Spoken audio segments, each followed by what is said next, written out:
Kalau Prof. Andika kolega ya? Dia asisten saya sekian 15 tahun ini.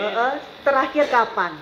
Apa? Sekarang Terakhir masih sebagai ya. asisten kapan? Jadi mata kuliah linguistik forensik di S1, saya dosen utamanya dan Andika membantu saya. Oh gitu. Juga, tapi ya. gelar profesornya betul ya? Enggak, itu palsu. Hah? Iya, palsu. Waduh, periksa.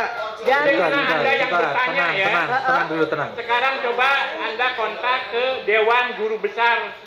ini mohon maaf karena kami CV. Pernyataan. Kenapa tidak dilaporkan oleh ini kan dari UPI. Pernyataan Andika nanti kita akan tolong. Dari UPI. Tolong kalau tidak bisa tenang saya suruh keluar nanti. Dari universitas juga waktu itu Ya, saya baru tahu bahwa dia kesana kemari pakai gelar profesor ya. Saya pastikan bahwa dia bukan guru besar. Dia bukan dosen linguistik. Bukan profesor. Bukan dosen linguistik. Saya usulkan ke majelis hakim karena ditanya ya, saya tidak membuka aib dia. Anda bertanya kepada saya harus jawab dengan jujur. Makanya saya usulkan kepada supaya kesaksiannya dicabut, ya dibatalkan demi hukum. Karena dia sudah memasukkan saya bisa tunjukkan yang asli kalau mengatakan palsu. Apakah ada Sebentar yang saya tanya ijazah Prof. Andika, apakah tunjukkan. Saudara ada ijazahnya Prof. Andika? Tidak ada ijazahnya. Yang namanya profesor tidak ada ijazah. Asop. Iya, yang ditanya profesor. Oh, Asop. Mungkin saya yang salah.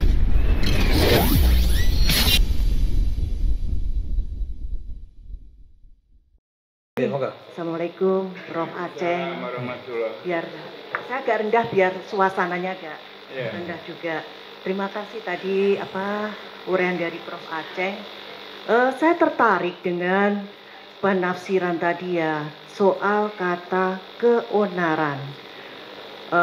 Prof. Aceh mengartikan keonaran itu dengan kerusuhan. Enggak. Bukan. Apa kalau gitu saya pengen tanya, keonaran itu apa? Tindakan yang menimbulkan gangguan ketertiban umum. Saya kalau baca di KBBI, keonaran bisa diartikan sebagai kegemparan, bisa, kerusuhan. Nah, yang ingin saya tanyakan, apa arti kegemparan dalam linguistik? Itu dari segi linguistik berkaitan dengan itu? Medan makna ya. Jadi dari keonaran itu bisa naik, medan maknanya bisa turun. Kalau turun tuh ribut, keributan. Kalau dari keonaran agak naik kualitasnya jadi kerusuhan, tapi tidak berbanding lurus ya. Gitu, kegemparan bisa jadi lebih tinggi lagi. Makanya sistem membuat kamus itu mencari kata-kata yang satu medan makna yang berdekatan. Jadi ada beberapa kalau ada ya. Yang sinonim kalau ada gitu ya. Jadi ada beberapa ya bisa diartikan keonaran itu ya. Gitu ya. Tapi tidak ada kegelisahan. Keresahan. Keresahan adakah keresahan? Keresahan tapi nggak ada kegelisahan.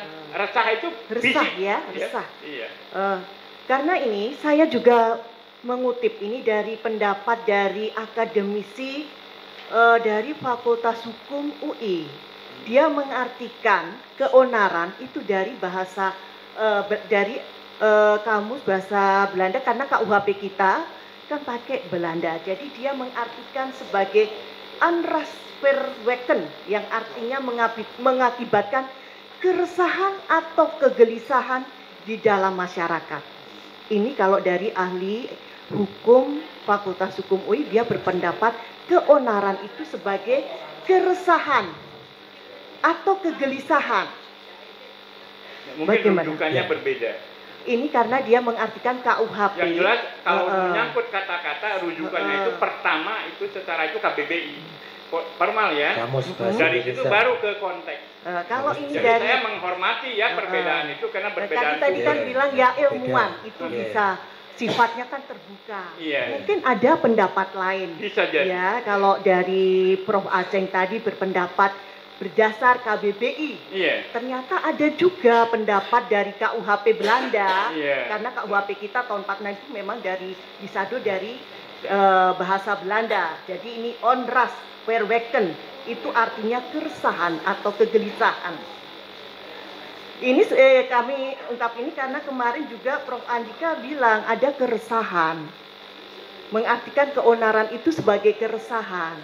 Ya, kalau ada keresahan artinya harus bisa menunjukkan secara fisikal apa yang terjadi. Berarti kan ada pendapat yang berbeda ya, Iya. Prof ya.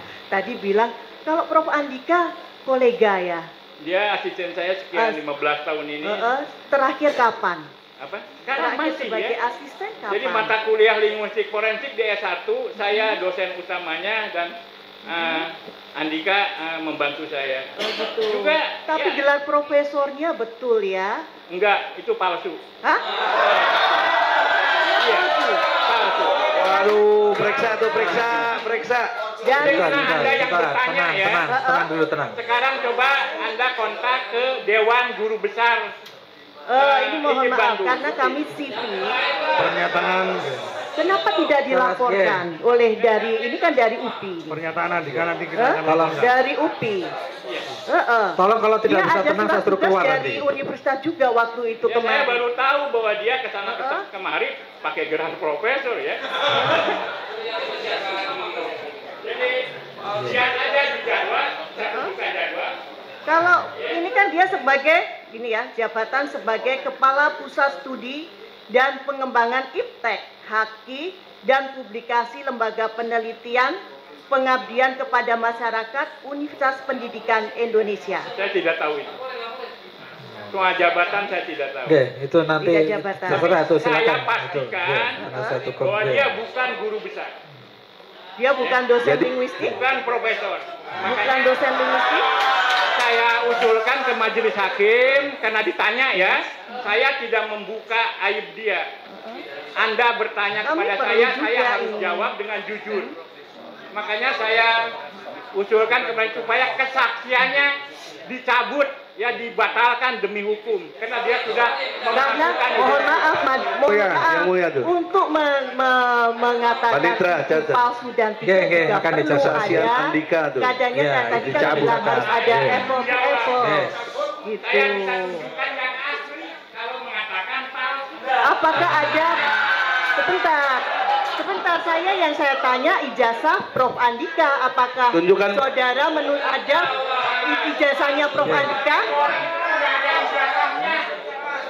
Yang namanya profesor tidak ada ijazah. Kak,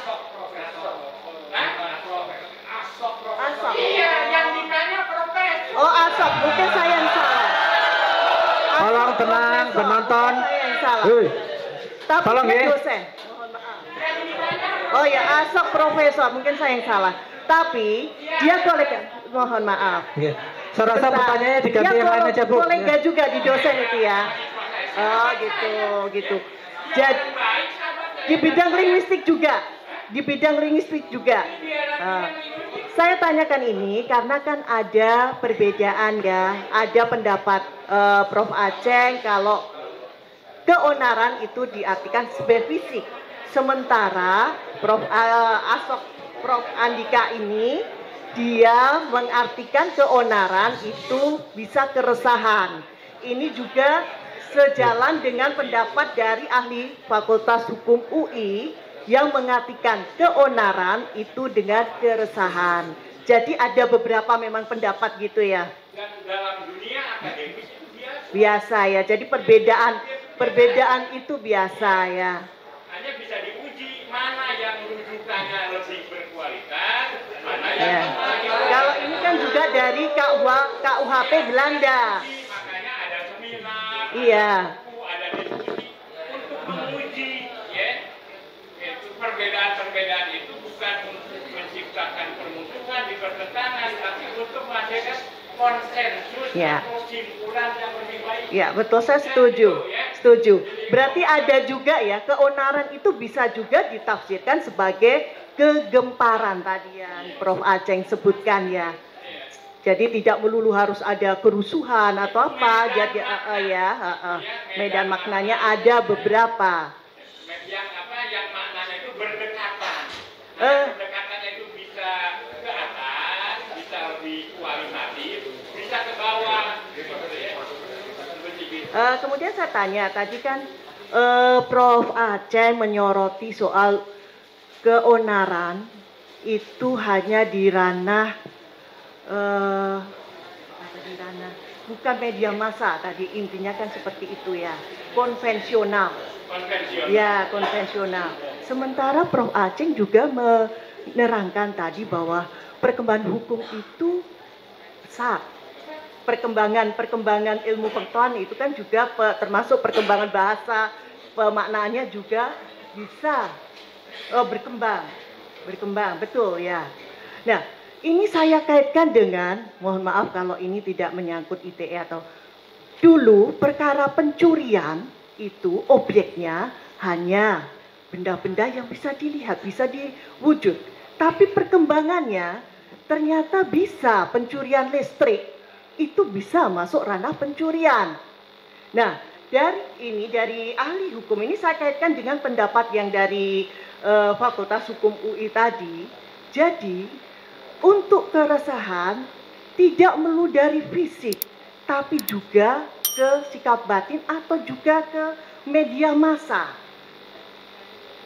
Tidak untuk bukan konvensional lagi, tapi perkara-perkara di media massa juga bisa. Bukti empirik, ini ilmu ya, masalah akademik. Bukti empirik penggunaan onar dan keonaran hanya didapat ya di media konvensional, di koran dan di majalah. Saya itu bukti, saya bisa bukti ya. Ya. Jadi ini saya bacakan ya, ini pendapat ya Prof ya. Jadi dari ya kita kan saling sharing pendapat ya. Keonaran yang timbul dalam masyarakat tidak hanya dapat ditandai dengan perbuatan masyarakat secara fisik seperti kekerasan terhadap barang atau orang dan perbuatan fisik lain, melainkan juga perbuatan masyarakat secara non fisik seperti di media sosial. Ini pendapat dari dosen Fakultas Hukum UI. Siapa atas nama siapa? Namanya itu? Ganjar Lasmana Bonaprapta. Yang ditanyakan ke ahli apa yang ditanyakan? Pendapat ahli. Pendapat ahli, jadi kalau tadi Prof. Aceh bilang tidak berbeda, bisa hanya konvensional. Berarti ahli berbeda pendapatnya. Juga ada bisa ke media massa. Jadi ada perbedaan. Izin yang mulia. Berarti berbeda, nggak apa-apa. Izin yang mulia.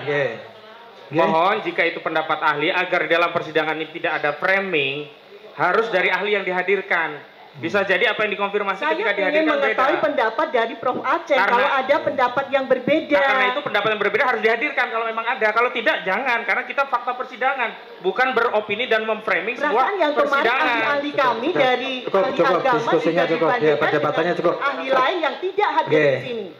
Dihadirkan saja yang mulia, kami siap. Kami kemarin yang ahli agama disanggah dengan ahli lain yang tidak ada hadir. Saudara tidak mengklarifikasi itu ya berarti saudara menerima, kami tidak menerima sekarang.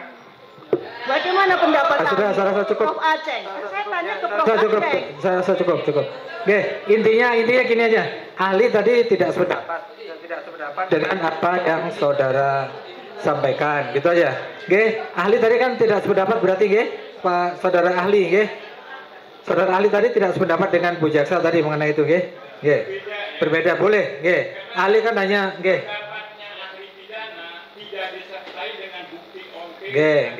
udah cukup, intinya tidak, intinya.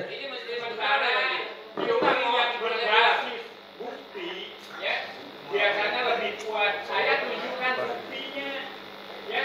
Saya googling, browsing, ya, penggunaan kata onar dan keok. Siapa saja pemakainya, di mana dan sebagainya. Di ruang virtual nggak ada yang pakai. Sementara yang nambah bahasa itu, ya, itu kan kelaziman, konvensi, gitu ya. Jadi silakan saja berteori, apalagi sudut pandangnya beda. Dia ahli pidana, saya beda, secara cukup, ya pasti berbeda pendapat ahli pidana dengan ahli besar, cukup. Apalagi, Apa lagi? Oke.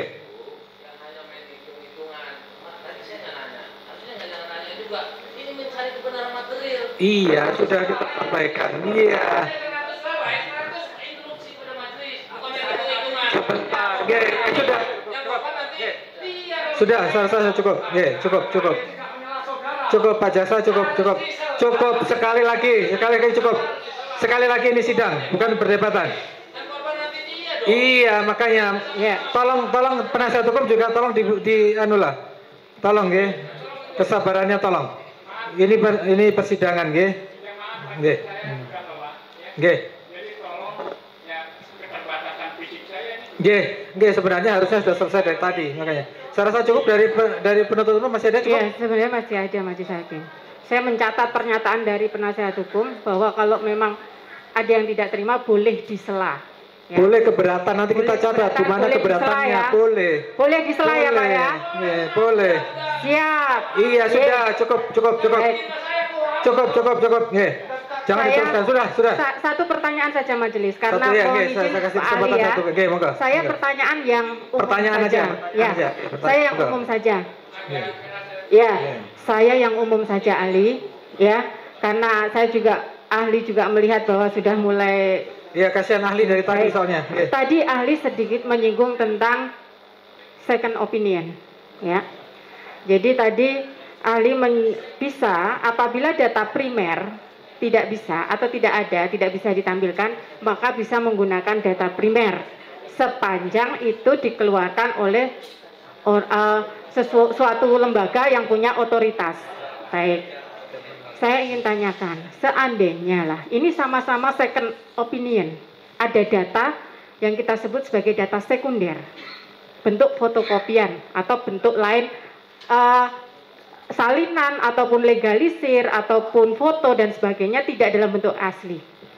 Menurut ahli, kalau itu dikeluarkan oleh suatu lembaga ataupun bentuknya apa yang bukan otoritas, misal ada suatu fotokopian atau suatu foto, suatu data yang diambil dari suatu media sosial, entah Facebook, Instagram lah, Twitter dan sebagainya, dengan hal yang sama, fotokopian data dalam bentuk primer bukan asli, tetapi dari otoritas, misal dari lembaga pendidikan, dari lembaga yang mengeluarkan produk surat itu. Menurut ahli, mana data primer yang lebih valid? Itulah wilayah hakim. Ya. Itulah gunanya persidangan ini. Pakai mic. Jadi diuji ya berbagai macam keterangan ahli karena dari data itu ya otoritas itu tidak saja ya bisa berjenjang, tingkat kekuatannya bisa berbeda-beda dan Pak Hakim akan memberikan penilaian terhadap berbagai macam itu sejauh mana itu secara SOP kehukuman mana yang lebih kuat dan bukan saya. Karena apa? Saya penilaiannya parsial, hanya wilayah teks. Makanya ketika wilayah warna, saya gagap. Bukan warna, produk. Apa? Sama-sama hasil fotokopi, tetapi didapat bukan dari lembaga yang mengeluarkan.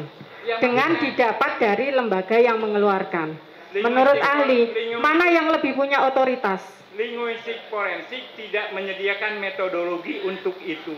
Oh, berarti bukan wilayah ahli. Yang memerlukan data-data yang melampaui batas-batas teks, ya. Bukan wilayah ahli. Saya bisa memberikan kontribusi seperti sekarang Tapi itu berarti ini di luar wilayah. Bukan dengan bahan-bahan lain. Seperti gitu ya. Intinya di luar wilayah. Di luar wilayah ahli. Ya, bukan ahli menyerahkan ke hakim ya. Baik, majelis hakim. Yang mulia, ini karena berkaitan dengan materi yang saya sampaikan. Kalau tidak ada yang primer, apakah yang sekunder boleh? Itu dijawab tadi memang boleh. Tapi pertanyaannya, kemana yang primernya? Yang primernya mana? Sekarang saya tanya dengan hormat jaksa, ibu jaksa, kalian punya nggak ijazah aslinya Jokowi? Sudah ada perdebatan lagi nanti. Nah, bukan perdebatan, ini kan alat bukti. Ya, iya itu ini sudah tugas, itu menjadi tugas penuntut umum nanti itu membuktikan. Iya. Iya. Iya, memang iya. Iya. Berarti kenapa pakai yang sekunder? Ahli sudah mengatakan itu menjadi kewenangan hakim. Jadi biarlah hakim yang menilai. Ya, saya sudah cukup, sudah karena ada itu perdebatan lagi di sini. hakim, Sudah cukup. menjadi aneh kalau hakim menetapkan tidak ada asli kemudian ada asli, itu yang nggak benar. Itu yang harus kita waspadai, ya. Oleh karena itu, dalam konteks ini nih, saya minta saudara jaksa, Anda tadi nyalain saksi dari kita, salah. Itu bukan kewenangan Anda nyebut dia orang salah. Sebentar, saya cukup, saya sini, enggak, saya teruskan lagi. Saya minta dicabut. Kalau enggak, katakan Anda salah, tidak pernah datangkan ijazah asli. Enggak. Saya rasa ini perdebatan ini saya akhiri, saya cukup. Ada pertanyaan dari majelis mungkin sekali terakhir, Kasihan saksi sudah ahli sudah dari tadi sana. Silakan. Terima kasih yang mulia ketua majelis. Saksi masih bisa? Ya, bolehlah beberapa sekali lagi, satu dua lagi. Saya umum aja pertanyaannya. Iya. Secara umum ya. Jadi dalam tataran linguistik kan berkaitan dengan linguistik forensik. Iya. Jelas. Nah, itu tataran-tataran itu kira-kira linguistiknya apa saja? Dari mulai fonologi, ya, tata bunyi, ya, dan tata bunyi juga dibagi dua, ada yang fonetik, ada yang fonemik, ya. Naik ke morfologi, tata kata, bagaimana hubungan antar kata, pembentukan kata. Naik ke sintaksis, bagaimana kalimat dibentuk, hubungan antara satu sama lain. Naik ke semantik, maknanya, bagaimana. Naik ke pragmatik, bagaimana penggunaannya. Naik ke semiotik, hubungan antara yang dibahasakan dengan tanda-tanda tadi, benda-benda. Dan puncaknya adalah analisis wacana kritis, ya. Sejauh mana semua tahapan analisis itu sampai kepada sebuah kesimpulan bahwa tutur kata itu, penggunaan bahasa itu berdampak hukum, dicari rujukan pasalnya. Terima kasih. Itu yang saya perlukan untuk majelis hakim. Jadi ada tahapan-tahapannya yang mulia. Kemudian fungsi untuk mengidentifikasi. Fungsi apa? Nah, fungsinya untuk kan identifikasi penutur dan pitutur. Nah, itu yang sebagai menjadikan dasar, berdasarkan apa itu? Untuk mengidentifikasi itu. Jadi ketika ada data bahasa yang potensial berdampak hukum, harus memenuhi 4-5 unsur. Ada petuturnya. Ada yang berbahasa baik lisan maupun tulis. Harus bisa diidentifikasi, ya. Kalau tidak, melalui data bahasa yang ditinggalkan, kita cari ciri-ciri orangnya. Biasanya dalam kasus kriminal, pembunuhan dan sebagainya. Jadi si petutur, si produsen bahasa itu harus dikenali dulu siapa dia. Yang saya maksud berdasarkan apa untuk menentukan pitutur dan pinutur itu? Ya berdasarkan ciri-ciri kebahasaannya. Untuk gaya bicara bisa nggak? Gaya bicaranya, intonasinya. Intonasinya bisa ya. Ini solonya juga ini ke arah mana itu bisa. Karena ada penelitian-penelitian yang memetakan dialek. Jadi gaya bicara itu sendiri kan dinilai daripada si penilai. Iya. Ya. Nah, itu cara untuk biar kriteria itu tidak saling kayak debat itu tadi tentu ada kriterianya dong. Itu ada aplikasi sekarang itu yang namanya PREP, ya. Jadi aplikasi itu bisa menentukan kemana intonasi arahnya seseorang, tekanannya berapa. Misalkan ketika seseorang mengatakan sesuatu apakah rasional atau emosional. Tekanan di bawah 90 itu cenderung rasional. Di atas 90 cenderung emosional. Untuk menentukan apakah sebuah tuturan bermuatan emosi tinggi atau tidak. Apakah ini mengeluh, berontak, atau nikmat dalam kasus pemerkosaan. Ya. Aduh, ini aduhnya, aduh ketakutan, aduh keenakan. Itu bisa diteliti yang mulia. Kalau aduh keenakan, ini bukan pemerkosaan, juga sama, juga. Ini linguistik forensik. Jadi akurat sekali seperti sidik jari yang mulia. Nah, kalau salah sekarang dalam persidangan ini, majelis hakim ini bisa nggak melakukan penilaian itu secara linguistik forensik? Ya, ketika datanya ini kan pekerjaan yang harus memerlukan kerja manual dan kerja komputerisasi, ya. Gitu. Itu saya bisa melakukan, itu biasa saya kerjakan. Enggak, yang saya tanya majelis hakim itu, bisa nggak menggunakan kriteria-kriteria itu tadi? Oh bisa ya? Sekali, bisa sekali. Nah. Kemudian ada indikatornya nggak? Kata-kata yang bisa menimbulkan apa itu tadi yang diributkan mengenai permusuhan antar individu atau kelompok. Ada indikatornya enggak secara linguistik forensik itu? Ada, itu berdasarkan hasil tolong dijelaskan dikit. Ya, itu berdasarkan hasil penelitian. Ya, apa saja? Jadi ternyata antara negara dengan negara lain, ya, tingkat potensi kekuatan kata-kata itu berbeda-beda. Ya. Juga usia, ya, juga jenis kelamin, ya. Jadi faktornya nggak bisa diuniversalkan, yang mulia. Karena kan kajian ilmiah ini harus presisi, ya, nggak bisa membuat generalisasi berdasarkan sesuatu yang memang beragam. Nah, sehingga caranya kita membuat beberapa kategori. Gitu. Tolong dijelaskan kategorinya itu untuk sebagai mungkin membantu majelis hakim. Kategorinya menurut ahli linguistik forensik. Ya, seperti tadi, datanya berupa keonaran. Nah, ini bisa dicari medan maknanya, mentoknya sampai di mana nih, ya? Yang dekat, paling dekat ke atas kerusuhan. Cari fakta yang terjadi, ya. Bagaimana masyarakat ngasih label terhadap peristiwa itu. Media massa itu dianggap mewakili masyarakat, yang mulia. Bagaimana media massa, wartawan ngasih label peristiwa itu? Karena kalau kita tanya satu-satu kan susah. Metodologinya sampling.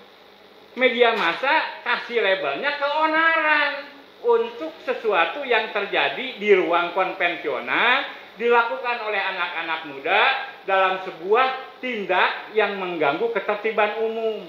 Gitu. Jadi untuk saya datang ke sini ketika soal keonaran, saya minta bantuan Saudara Kin Sanubari. Orang satu-satunya di Indonesia yang memiliki dokumen media dari pra-merdeka sampai hari ini. Saya tanya, tolong Kin, keluarin kata-kata keonaran dan onar di mana saja, kapan saja, siapa yang menggunakan. Dengan teknologi sekarang itu mudah, ya. Terjadi di sini, di artikel ini, di sini, di sini. Ini yang disebut dengan teori saya berbasis empiris, bukan otak-atik otak saya. Gitu. Jadi akurasi itulah yang diperjuangkan oleh linguistik forensik. Karena targetnya linguistik forensik tidak bisa, mudah-mudahan, semoga, barangkali tidak bisa. Karena menyangkut nasib orang. Saya harus memastikan, ya, ini menodai agama atau tidak. Saya tegas ini tidak menodai. Saya bertanggung jawabkan lahir batin. Secara umum saja, jangan membuat gaduh. Secara umum aja. Iya, ya seperti itulah. Iya. Ya. Indikatornya apa? Keluarin itu satu-satu indikatornya. Ya. Asal datanya primer, bukan hasil transkrip. Ya, seperti itu. Bukan lisan, tapi jadi tulis. Karena di lisan itu ada tanda-tanda yang nggak bisa dituliskan. Mungkin cukup. Ya. Itu kan penjelasan ya. Untuk indikatornya kan sudah cukup tadi. Kemudian untuk beda linguistik hukum dengan linguistik forensik. Apa?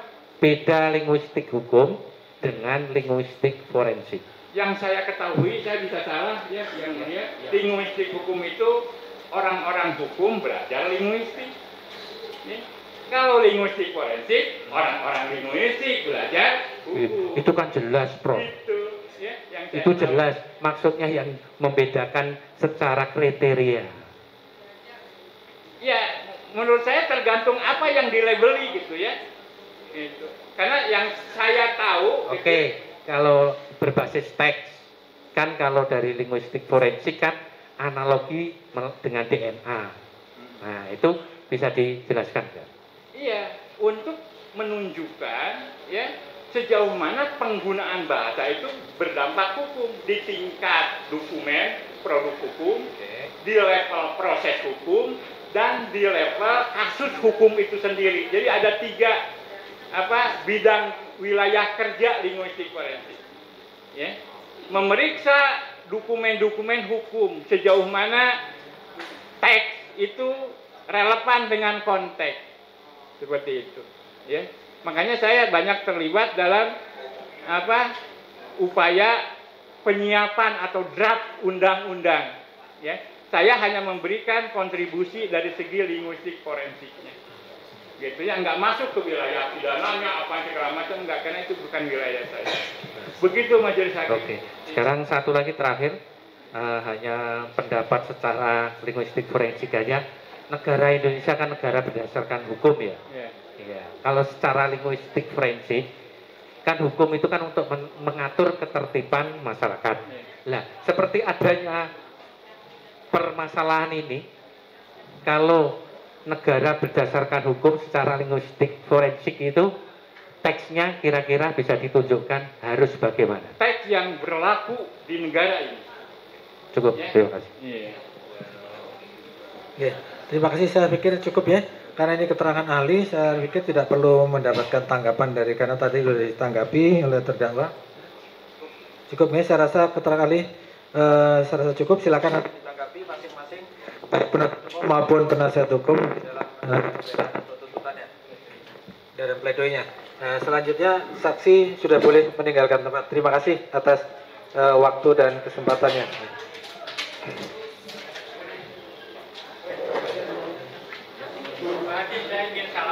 Oh, iya, makasih, makasih. Sabar ya. Oh iya.